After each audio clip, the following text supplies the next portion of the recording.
안녕하세요. 교원대학교 학생 여러분. 응용윤리 9주차 2차 시 강의 시작하도록 하겠습니다. 저희 지금 1차 시부터 해서 동물해방의 공리주의적 변호라고 하는 피터 싱어의 논문을 보고 있는 중입니다. 이론적인 내용들에 대해서 저희가 좀 살펴봤기 때문에 이제 종차별주의의 관행, 종차별주의적 사례 어떤 것이 있는지 2차 시에서는 좀 살펴볼까 하거든요. 아무래도 이 부분은 사례이기 때문에 편안한 마음으로 함께 읽어나가면 될 것 같습니다. 저는 좀 스킵하면서 읽지만 여러분들은 이 논문이 분량이 크게 많지가 않죠. 뭐 뒤에 생각해 볼 문제들 이것까지 다 해서 18페이지 정도 분량밖에 되지 않기 때문에 다 읽어보실 것을 제가 권장해 드립니다. 저희는 시간 관계상 다 읽을 수 없기 때문에 8쪽으로 넘어가도록 하겠습니다. 8쪽. 실제로 이제 여러분들이 학교 현장 나가셔서 환경윤리 단원 수업을 하실 때 여러 가지 동기 유발을 할 수 있는 방법들이 있죠. 동물에 대해서 이야기할 때 여러분들 동물을 가장 자주 만나는 공간이 어디인가요? 이렇게 질문을 던져볼 수가 있잖아요. 질문을 하면 제일 처음 답변이 나오는 것이 보통 어딜까요? 네, 동물원요. 이렇게 대답을 많이 하거든요, 학생들이. 그럼 동물원에 가면 그 공간 안에 여러 동물들이 모여 있는 건 사실이긴 하지만 우리가 동물원에서 동물을 그렇게 자주 만난다고 말하기는 어렵겠죠? 제가 최근에 동물원 간 거 생각해 보면 제가 서울에 살다가 부산으로 이사를 왔는데요. 서울 이제 옆에 과천이라고 하는 지역에 대공원, 거기 엄청 큰 동물원이 있거든요. 거기 저희 애랑 제 아내랑 같이 간 게 지금 한 4년 전인 것 같습니다. 4년 동안 동물원에서 동물을 그 이후로는 만난 적이 없어요. 가장 자주 만나고 흔하게 만나는 곳이 어디인가 이렇게 물어보면 채식주의자가 아니라고 하면 하루에 3번 정도는 여러분들 동물을 만납니다. 어느 공간이죠? 그렇습니다. 식탁 위에서 여러분들 음식의 재료로서 동물을 계속 만나게 되죠. 이렇게 해서 이야기를 시작하면 학생들이 주의 집중이 굉장히 잘 되더라고요. 그 내용을 싱어의 주장에서 제가 가지고 온 거죠. 자, 8쪽의 세 번째 단락입니다. 그 위에 두 번째 줄이 중요하죠. 대부분의 인간들은 종차별주의자이다. 나는 이것을 보여주는 몇 가지 관행들을 간단하게 설명할 것이다. 두 가지 관행은 여러분들이 아마 익숙하게 들어온 관행일 거고요. 세 번째 거는 좀 철학적인 이런 내용입니다. 자, 산업화된 사회, 특히 도시에서 대다수의 인간에게 있어서 다른 종의 구성원들과의 가장 직접적인 형태의 접촉은 식사 시간에 이루어진다. 우리는 그들을 먹는다. 그렇게 함으로써 우리는 순수하게 그들을 우리의 목적을 위한 수단으로 취급한다. 우리는 그들의 삶과 복지가 특정한 종류의 요리에 대한 우리의 취향에 종속적인 것이라고 간주한다. 나는 의도적으로 취향을 말하고 있다. 이것은 순전히 우리의 입맛을 만족시키는 문제이다. 이제 육식이 나오게 되면 그것과 연결해서 공장식 사육이 나올 수밖에 없는데 지금 여기서 싱어가 의도적으로 취향을 이야기하고 있거든요. 취향. 생존을 위해서 고기를 먹는 거. 여기서 한 단계 더 넘어가게 되면 미각의 만족, 뭔가 음미하는 식사, 그것을 위해서 외국에서는 실제로 이걸 크게 따지지도 않는다고 해요. 우리나라에서 좀 많이 따지는 것 중에 마블링 이런 것들 있죠. 마블링. 더 맛있게 요리하기 위해서 이 식재료의 상태, 키울 때 어떤 식으로 키우는 것이 중요한가. 뭐 어린 송아지가 운동도 하지 못하게 하는 그런 상태에서 이제 사육하는 그런 것들도 있을 수 있고요. 뭐 거위 요리 이거 맛있게 하기 위해서 목구멍 식도까지 음식을 꽉 채워가지고 질식해서 죽게 만든 다음에 조리하는 그런 방법들도 있을 수 있잖아요. 단순한 취향 만족을 위해서 동물들에게 불필요한 고통을 주는 관행이 너무 많다는 것입니다. 필요한 영양소의 만족을 위해 육류를 먹는다는 것은 방어가 될 수 없다. 왜냐하면 우리가 단백질 및 다른 필수적 영양소를 보다 효율적으로 만족시키기 위한 식단으로 육류를 먹는 것에서 콩 또는 콩에서 파생된 식품 또는 다른 고단백 야채 제품을 먹는 것으로 대체시키는 것이 가능하다는 점은 의심의 여지가 없기 때문이다. 단백질도 동물성 단백질만 있는 게 아니라 식물성 단백질을 통해서도 공급받을 수 있고요. 거기서 결핍되는 부분이 있다면 약물이라든지 보충제 이거를 활용할 수도 있는 것이기 때문에 반드시 육식을 할 필요는 없다. 윤리적인 이유로 채식을 해야 된다. 윤리적 채식주의와 연결될 수도 있는 부분이죠.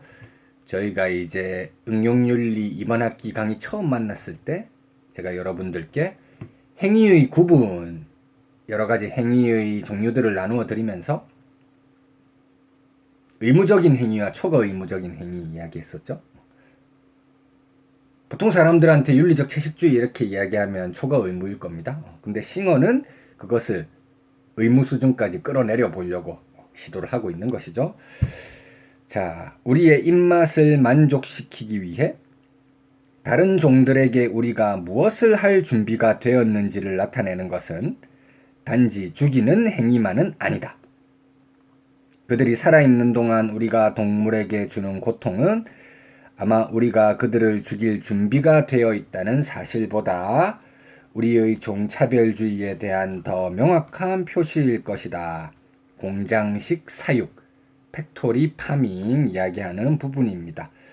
사람들이 감당할 수 있는 가격으로 식탁에 육류를 가지고 오기 위해 우리 사회는 유정적 동물들의 삶의 전체 기간 동안 비좁고 부적절한 조건으로 제한하는 육류 생산 방법을 허용합니다. 우리가 굉장히 좋아하는 식재료 중에 닭, 좀 숭고한 그런 존재들에게 우리가 붙이는 별칭 같은 게 있죠. 연예인 유재석한테 유느님, 저 시기에만 해도 이제 김연아라는 스포츠 스타가 엄청 대단한 업적이었거든요. 연느님, 치킨한테도 그런 숭고한 이름을 붙이죠. 치느님. 이 닭이 치킨 상태로 우리 식탁에 오기 전에 얼마나 가혹한 환경에서 살아왔는지 이 지금 비좁고 부적절한 조건이라고 되어 있는데요. A4 용지보다 조금 더 큰 정도의 닭장이라고 생각하시면 될 것 같고요. 태어나고 얼마 안 됐을 때 도축하기 때문에 그렇게 큰 사육 공간도 필요하진 않습니다. 창살 형태로 되어 있기 때문에 이제 닭발이 빠져가지고 부러질 수도 있겠죠. 치료 행위 이런 걸 하지 않습니다. 상품 가치가 없으면 그냥 폐기해버리면 되는 것이니까요. 얼마나 고통스러운 일이겠습니까? 그리고 이제 치킨은 육류만 제공하는 게 아니라, 제가 치킨이라고 하네요. 계속 닭은 우리한테 육류만 제공하는 것이 아니라 또 다른 단백질 공급원, 달걀이라고 하는 것도 공급하잖아요. 자연에 있는 닭은 보통 하루에 한 번 정도 알을 낳는 산란 행위를 할 텐데,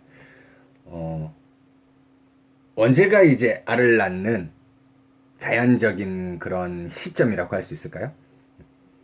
해가 떠서 밝아오면 꼬끼요 이렇게 하면서 알을 낳게 될 거잖아요. 이 자연적인 본능이라든지 습성을 악독한 인간들이 이용을 하는 것이죠. 산란용 닭들을 몰아놓은 공간 안에서 불을 계속 껐다가 켰다가 하는 겁니다.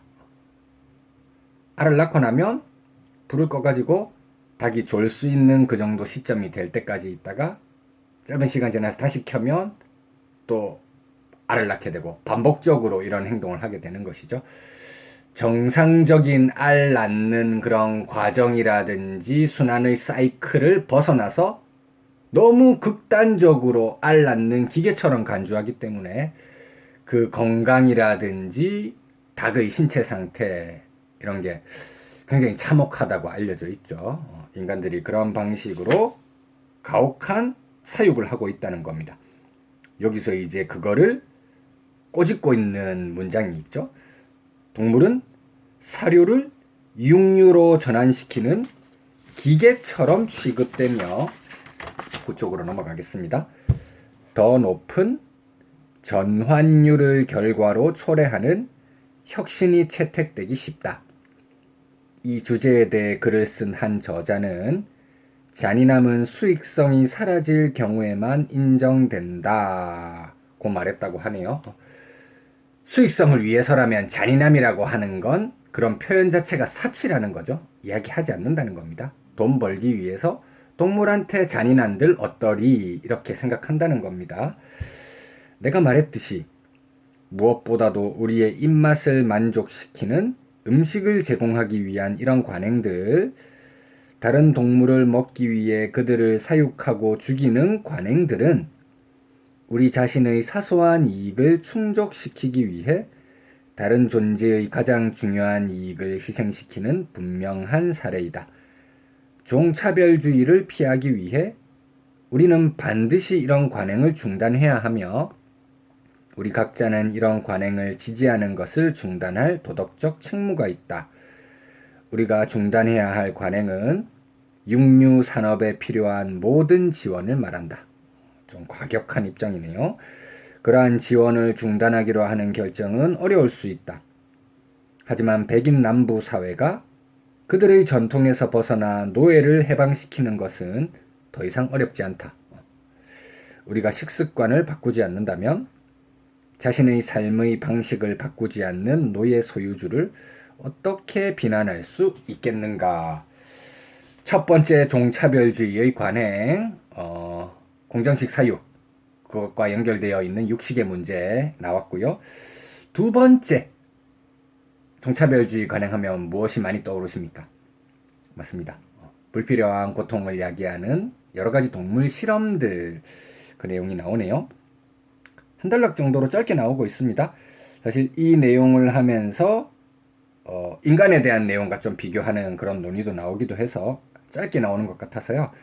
짧게 있는 부분 읽어보고 그 부분에 대해서 이야기를 조금 나누어 보면 될 것 같아요. 동일한 형태의 차별이 다른 종에 대해 널리 퍼져 있는 실험이라는 관행에서 관찰될 수 있다.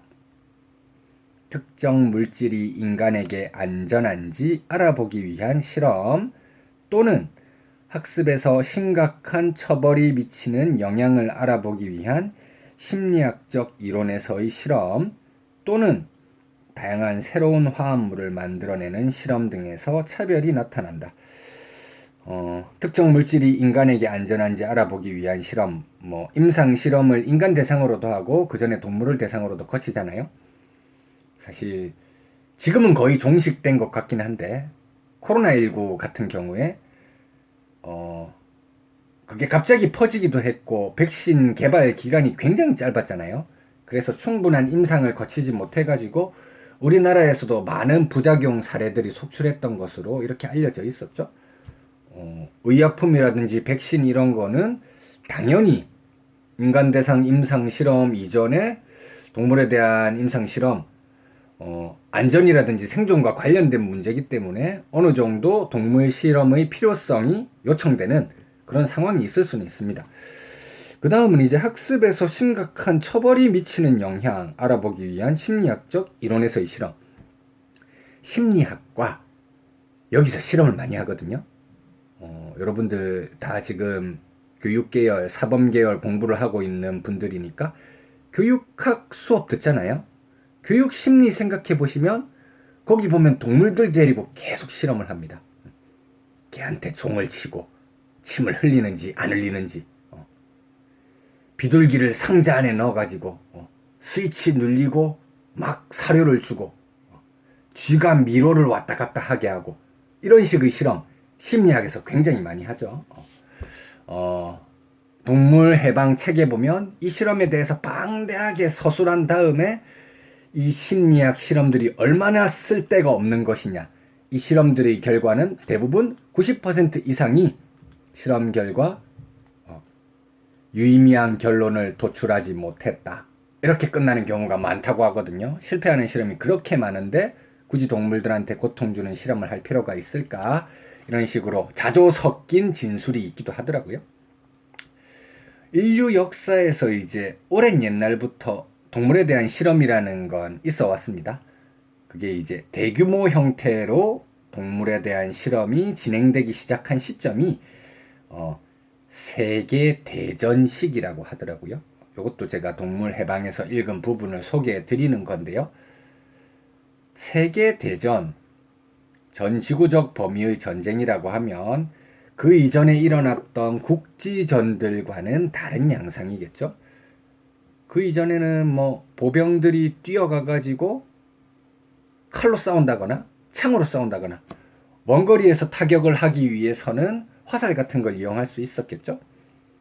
대부분 지상전이었을 겁니다.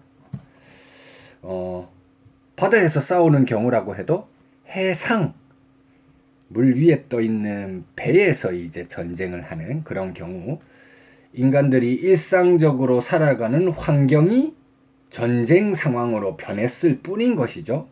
그런데 세계 대전 기간에는 인간들이 일상적으로 생활하던 공간이 아닌 곳까지 전쟁의 장소로 이용되게 되잖아요. 적의 레이더망에 걸리지 않기 위해서 바다 위를 떠다니는 배가 아닌 깊은 바다로 가는 잠수함을 개발하기도 했고요. 빠른 시간에 적진으로 침투해서 미사일 같은 걸 떨어뜨린 다음에 빠르게 빠져나오는 이제 전투기 같은 것들이 개발되기도 했잖아요.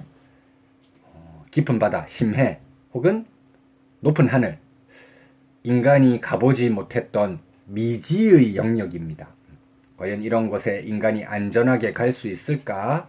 이제 군사 영역에서 실험들이 대규모로 펼쳐졌다고 하는데 이런 실험에 심리학에서 쓰는 것처럼 뭐 비둘기나 쥐 이런 동물들을 쓸 수는 없으니까 인간과 가장 유사한 형태를 가지고 있는 동물을 직접적인 실험의 대상으로 활용했다고 알려져 있습니다. 영장류겠죠, 영장류.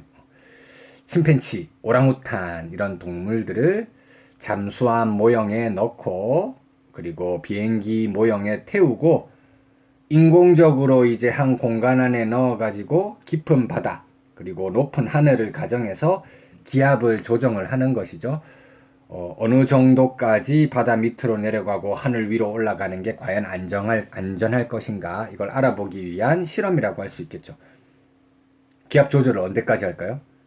네, 원숭이 눈알이 튀어나오고 뇌가 터질 때까지 하는 겁니다. 그렇게 해서 이 정도 수준은 너무 위험하니까 그 정도의 기압에는 노출되지 않아야 한다. 이런 경우에는 비행기 외부와 내부 사이의 기압을 조절하는 것이 필수적이다. 이런 방식으로 막 실험을 했다는 것이죠.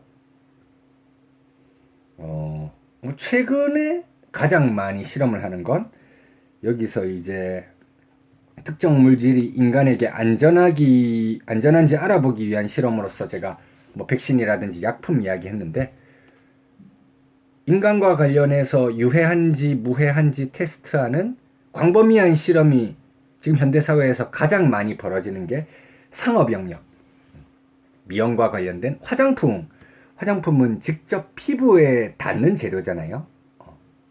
그래서 안정성 테스트가 필수적이죠. 그래서 동물을 대상으로 하는데 가장 많이 이제 이용하는 동물이 토끼라고 알려져 있죠. 근데 토끼는 피부가 털로 덮여져 있기도 하고요. 야생성이 여전히 있는 동물이기 때문에 털을 면도해서 맨살을 노출시킨다 해도 거기 화장품 바르는 것만으로 인간 피부에 미치는 독성이라든지 피해 이거를 측정하기가 어렵다고 합니다. 그래서 토끼의 어느 부위에다가 화장품 독성을 테스트하죠. 그렇습니다. 눈도 각막을 이제 그 수술용 칼 같은 걸로 도려낸 다음에 노출되어 있는 안구에 그대로 화장품 원액을 들이붓는 거죠. 그래서 안구가 어느 정도 출혈이 일어나는가, 이것을 가지고 화장품의 독성을 테스트하는 실험을 한다고 하거든요. 불쌍한 토끼들에게 얼마나 불필요한 고통을 많이 야기하고 있는 관행입니까? 필요하지 않는 고통을 야기하는 동물 실험, 이것도 우리가 지금 사회에서 광범위하게 진행되고 있는 종차별주의의 두 번째 관행이다, 이렇게 생각해야 할 부분입니다. 자, 그 다음 이제 10쪽으로 넘어가면 하나, 둘, 세 번째 줄입니다. 동물 실험과 육식은 우리 사회에서 자행되는 종차별주의의 주요한 두 가지 유형일 것입니다. 앞의 두 가지와 비교해보면 세 번째, 그리고 마지막 유형의 종차별주의는 미미할 정도로 사소한 것이지만 이 글에 쓰여진 사람들에게는 아마도 특별한 관심의 대상일 것입니다. 나는 현대 철학에서의 종차별주의를 언급하려고 합니다. 세 번째 관행으로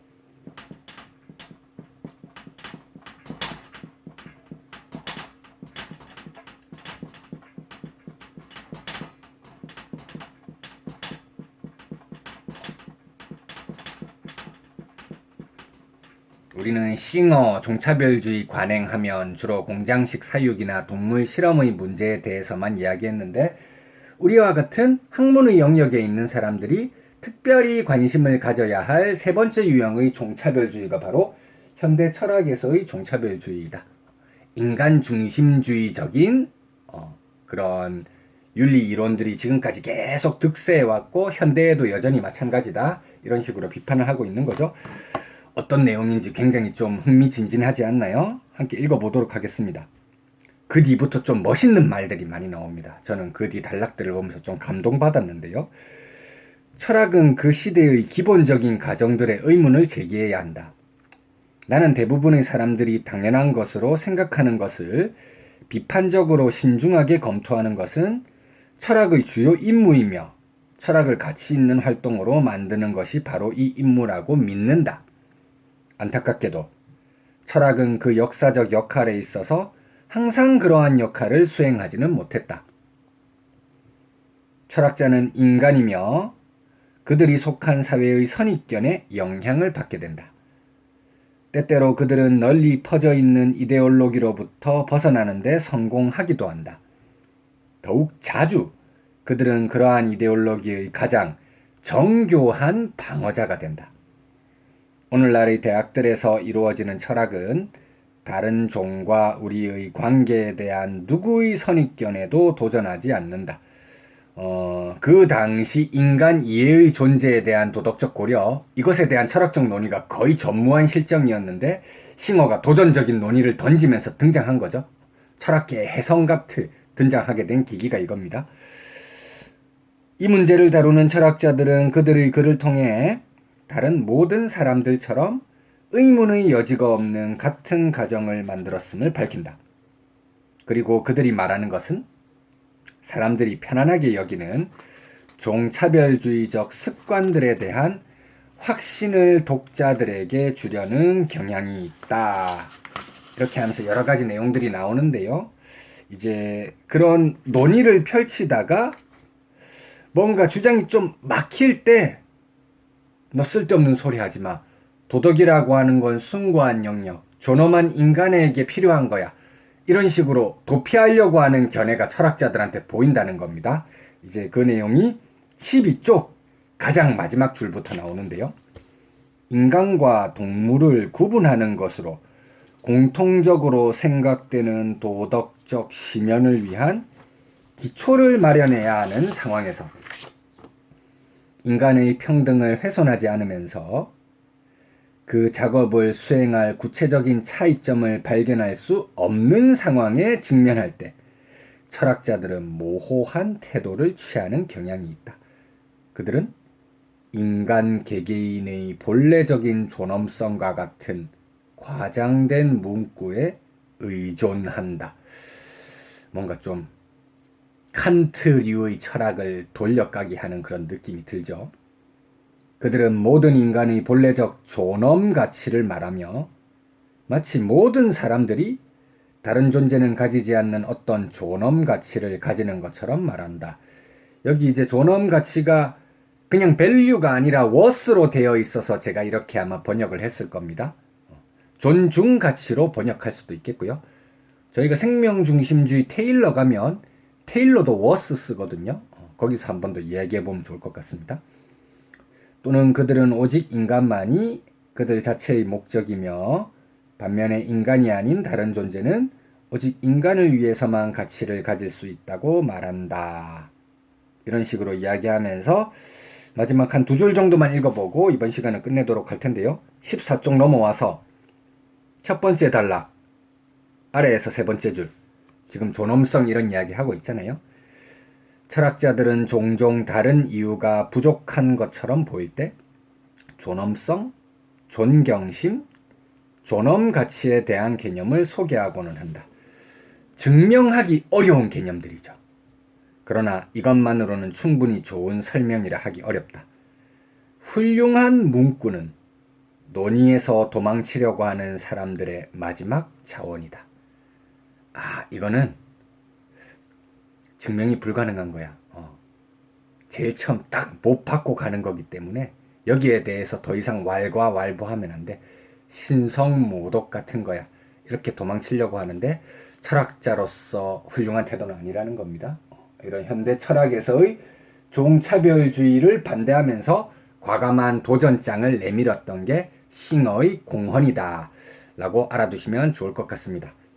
싱어 부분은 읽기 자료가 있어가지고 저희가 이제 강독 그런 스타일로 한번 진행해 봤고요. 레거는 따로 읽기 자료는 없기 때문에 잠시 쉬셨다가 강의 형태로 진행해 보도록 하겠습니다.